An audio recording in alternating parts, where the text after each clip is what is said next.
Bethlehem kholoi min thang cham na leng pa pina dinga pathin dei hen sa chu na hi lo ham mun ong lo hi ta mo I pakai dia O Bethlehem na sunga mon ong lo hi ta I pakai dia hết thi mình lăng một trên lệ xuân na in đan sung no pen mon pen am na te O Bethlehem kholung si dong lei si go thil ngai lut sala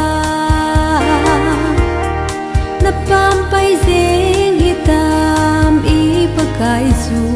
na chan ling pen na lung al hay na dem O Bethlehem na sunga mon ong lo hitam I pakai dia hết thi min lang một trên lệ xuân na in đan sung no pen mon pen am na te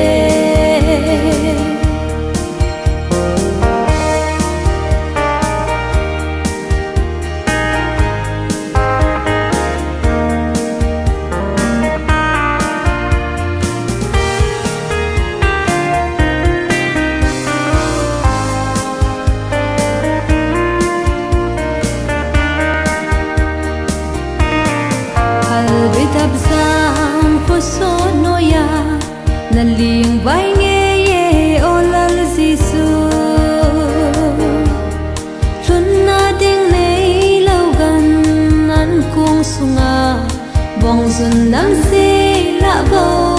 na chan hita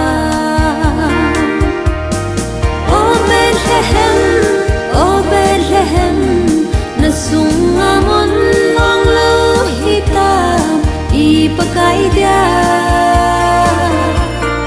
hết thi min lăng một trên lệ xuân na in đan sung